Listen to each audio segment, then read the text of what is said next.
जो वक्त बीत गया उसे याद ना कीजिए, जो वक्त बीत गया उसे याद ना कीजिए, और जो वक्त अभी बचा है उसे बर्बाद ना कीजिए। हेलो साथियों, मैं राशिद आप सभी का स्वागत करता हूं आपके अपने परिवार शिक्षा एम्पायर में। तो पहले तो अपने परिवार को बढ़ाएं, परिवार के साथ जुड़ें, ठीक है। तो आज से हम एक नई शुरुआत करने जा रहे हैं जिसमें UP TET, C TET, MP TET और अदर जितने भी टेट एग्ज़ाम्स हैं उनके लिए, उनकी तैयारी के लिए, और उन सभी में ना हम यूपी टेट को बेस में रख के चलेंगे। क्यों यूपी टेट को बेस में रखने का भी बहुत बड़ा रीज़न है, क्योंकि यूपी टेट का जो सिलेबस है अदर स्टेट के एग्ज़ाम्स से ज़्यादा भी है और डीप में भी पूछा जाता है। तो इसका मतलब ये है कि अगर अच्छे से यूपी टेट को हमने पढ़ लिया, अगर अच्छे से यूपी टेट को पढ़ लिया तो बाकी भी हम लगभग कवर कर लेंगे। लगभग क्या, पूरा ही कवर कर लेंगे, क्योंकि इससे ज़्यादा डीप में कोई सा भी टेट अभी पूछा नहीं जाता है, ठीक है। तो इसमें जो सब्जेक्ट हैं जैसे कि हिंदी, सीडीपी, ठीक, और मैथ, ईवीएस और लैंग्वेज टू संस्कृत या इंग्लिश। तो इसमें ये दोनों जो सब्जेक्ट हैं हिंदी और सीडीपी, दोनों ही स्कोरिंग सब्जेक्ट हैं। क्यों?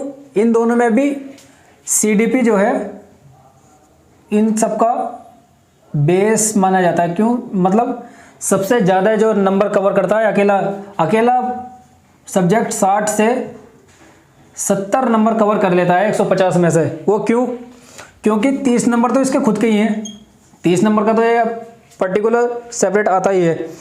30 नंबर में फिर जो बाकी सब्जेक्ट बचे हैं जैसे कि हिंदी हुआ, मैथ हुआ, ईवीएस, संस्कृत या इंग्लिश, इनमें भी लगभग 8 से 7, 8, 10 इसने क्वेश्चन पूछ लेता है शिक्षण शास्त्र में, यानी पेडागोजी में। अब पेडागोजी भी कब हमारी अच्छी होगी? जब हमारा इसका सीडीपी का कॉन्सेप्ट हमारा अच्छा होगा। और कॉन्सेप्ट अच्छा कब होगा? जब आप मेहनत करेंगे, ठीक है।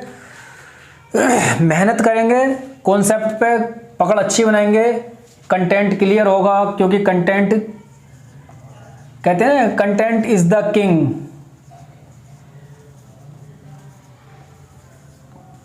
अगर तुम्हारा कंटेंट अच्छा है, कॉन्सेप्ट पे पकड़ अच्छी है, तो कभी मार नहीं खाओगे। क्योंकि कभी कभी एग्जाम्स में क्या होता है ना, ऐसे क्वेश्चन पूछ लेता है, उनका आंसर तो हमें पता है, लेकिन हम उसकी जो क्वेश्चन पूछने की जो लैंग्वेज है, क्यों पूछना चाह रहा है, वो हम समझ नहीं पाते कभी कभी। वो कैसे समझेंगे हम? क्यों? वो हम तभी समझेंगे जब हमारा कॉन्सेप्ट अच्छे से क्लियर होगा, ठीक है। कहते हैं ना कि बाहर से कुछ नहीं आता है, एग्जाम में बाहर से कुछ नहीं आता, सब अंदर से होता।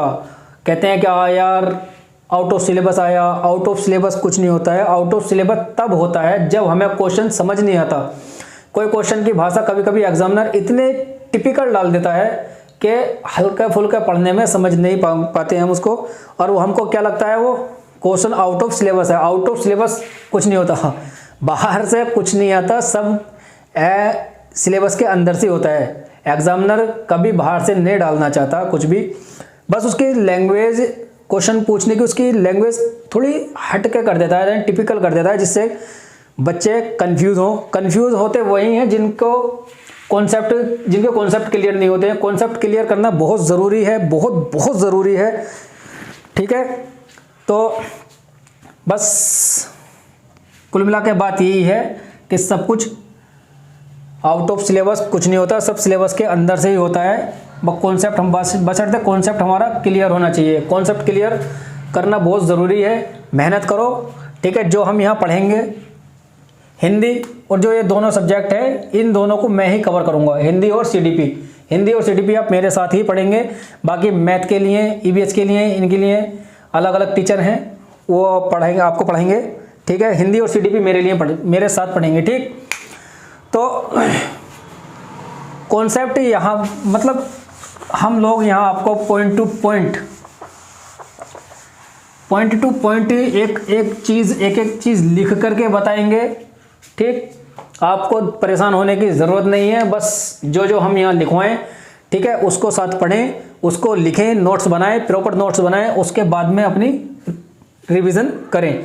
क्योंकि देखो टीचर क्या है, टीचर पढ़ा के चला जाता है, 1 घंटा पढ़ाएगा, 2 घंटे पढ़ा देगा, 3 घंटे पढ़ा देगा। आजकल मैराथन का ज़्यादा स्कोप चल रहा है, घंटों मैराथन चलती है। लेकिन उनका फ़ायदा तभी है जब आप यहाँ पढ़ो, पढ़ने के बाद में जो तुम अपने नोट्स बना रहे हो उसको प्रॉपर रिवीजन करो, साथ में मेहनत करो। जैसा कि 5 सब्जेक्ट हैं इसके, 5 में 5 अलग अलग पढ़ोगे तो 5 घंटे तो ये हो ही गए, ठीक है। 5 घंटे के बाद में इन सभी को जितना तुमने यहाँ पढ़ा है क्लास में, उन सभी के लिए कम से कम 3 घंटे जरूर निकालो रिवीजन के लिए।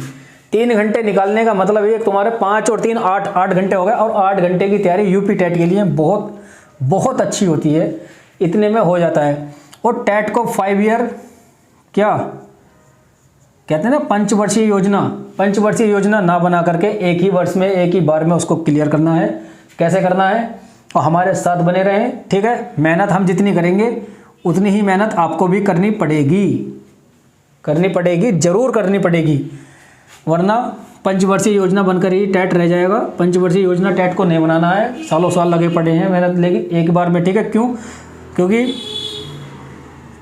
30 में से 30 दिलाने की जिम्मेदारी हमारी है, ठीक है। ठीक, वो जिम्मेदारी कैसा होगी, मैं ये नहीं कह रहा कि 30 में से 30 आपको पूरे मेरे नोट्स में से मिल जाएंगे, 30 में से 25 की गारंटी हमारी है, ठीक है। और जो बचे 5, इन 5 को कब वो ही बच्चे कर सकते हैं जो इन 25 के नोट्स को बहुत अच्छे से पढ़ लेंगे। इन 25 के नोट्स को अगर तुम बहुत अच्छे से पढ़ लोगे तो इन 5 को खुद ही टैकल कर लोगे, ठीक है। कॉन्सेप्ट अगर क्लियर है तो अभी जो मैंने बात करी थी ना कि लैंग्वेज थोड़ी टिपिकल हो जाती है, वो सिर्फ 30 में से उन 5 क्वेश्चन ऐसे आते हैं जिनकी लैंग्वेज थोड़ी टिपिकल होती है।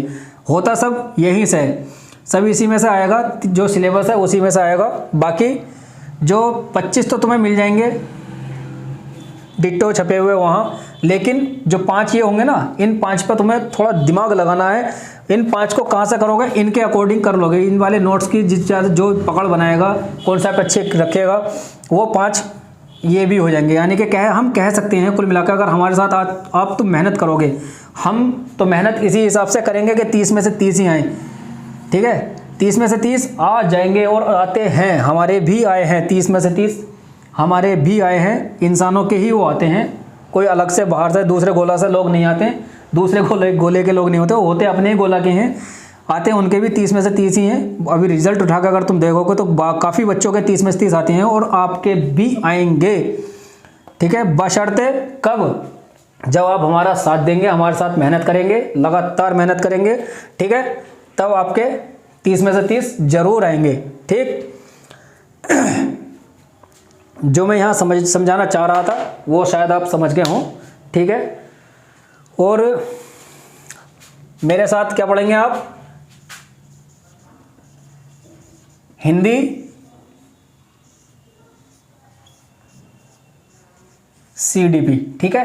दोनों ही स्कोरिंग सब्जेक्ट हैं, दोनों को बहुत अच्छे से पढ़ना है, ठीक है। CDP अगर तुम्हारी कंप्लीट अच्छे से हो तैयार है तो बहुत अच्छे नंबर तुम पा सकते हो। यूपी टेट में 60 में से 30 नंबर। और एक चीज़ और बता दूं, जो CTET है ना हमारा, CTET में तो ये रामबाड़ है बिल्कुल। क्यों?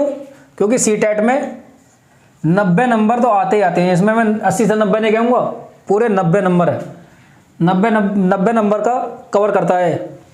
30 नंबर तो इसके हैं, ठीक। और जो 4 सब्जेक्ट बताए ना 4, उसमें 15 नंबर की पेडागोजी आती है, और 15 नंबर का ही सब्जेक्ट से रिलेटेड आता है, ठीक। 15 चौका 60 और 30 90, इस तरह से 90 क्वेश्चन कवर करता है, ठीक है। तो मेहनत करते रहें, ये हमारी थोड़ी इंट्रोडक्शन की क्लास है, ठीक है। मेरा नाम राशिद अली, ठीक। मैं यहाँ हिंदी और CDP पढ़ाऊँगा और आप मेरे साथ पढ़ेंगे, ठीक है। मेहनत करते रहें और कमेंट करके ज़रूर बताएं, ठीक है। जो तुम्हें चाहिए, यहाँ नोट्स बने, नोट्स जो यहाँ पढ़ाया जाएगा आप उनका नोट्स बनाएं। अगर नोट्स नहीं बनाना चाहते हैं तो हम अपने टेलीग्राम टेलीग्राम ग्रुप पे अपने हैंड राइटिंग नोट्स उस पर डाल देंगे, वहाँ से आप ले लेना, कोई दिक्कत नहीं। बेहतर यही है कि आप अपने हाथ से नोट्स बनाएं। क्यों? अपने हाथ से नोट्स बनाने में जब तुम लिखते हो यहाँ से देख देख के, तो उसमें लगभग 50% चीज़ें तुम्हारे याद हो जाती हैं लिखने में ही, और बाकी 50% आप रिवीजन करके देखो, एक बार नहीं होगा, 2 बार नहीं होगा, सीख का कोई नहीं आता, सब यही सीखते हैं। 1-2 बार में आता भी नहीं है, बार बार करने से आता है। बार बार किसी भी चीज़ को हम बार बार करेंगे तो खुद ही आ जाता है, ठीक है। अब यार बच्चा कोई चीज़ सीख कर थोड़ी आता है, वो उन चीज़ों का बार बार करता है। जब चलना शुरू करता है, पहले खड़ा होना शुरू करेगा, खड़ा होगा गिरेगा, फिर खड़ा होगा फिर गिरेगा, फिर चलेगा फिर गिरेगा फिर चलेगा, इसने धीरे धीरे चलना है। देखो टीचर क्या है, टीचर एक रास्ता दिखा सकता है। जब बच्चा होता है, बच्चे को माँ बाप क्या, बच्चे को सिर्फ हाथ पकड़कर चलना सिखा देते हैं उसको, बस उसको ये नहीं सिखाते कि दौड़ना कैसे है। दौड़ना वो खुद सीखता है, पहाड़ों पे चढ़ना वो खुद सीखता है, ठीक है। कूदना खुद सीखता है, कूदना नहीं सिखाते माँ बाप, कूदना खुद सीखता है, ठीक है। चलना भी सिर्फ वो खड़ा करते हैं, खड़ा करने के बाद में उसको चलाना सिखाते हैं। जब वो चलना सीख जाता है, दौड़ना वो खुद सीखता है, पहाड़ों पर चढ़ना खुद सीखता है, ठीक। तो इस तरह से हमें मेहनत करनी है। और तो वैसा तो इतना बड़ा एग्ज़ाम भी नहीं है ये, लेकिन हाँ ना करने के लिए बहुत बड़ा है, करने के लिए कुछ भी बड़ा नहीं होता है। तो फिर ठीक है, ये हमारी इंट्रोडक्शन क्लास रही। अगली क्लास हम सब्जेक्ट पे चलेंगे। पहले क्लास हम हिंदी की शुरू करेंगे, ठीक है, हिंदी से शुरू करेंगे, फिर उसके बाद CDP। तो तब तक के लिए हंसते रहें, मुस्कुराते रहें और अपना साथ बनाए रखें, अपना और अपने परिवार का ख्याल रखें, ठीक है। कहते हैं ना, अपना और अपनों का बहुत सारा ख्याल रखें, ठीक। और लाइक शेयर सब्सक्राइब जरूर करें, अपने परिवार को बढ़ाएं, ठीक है। धन्यवाद।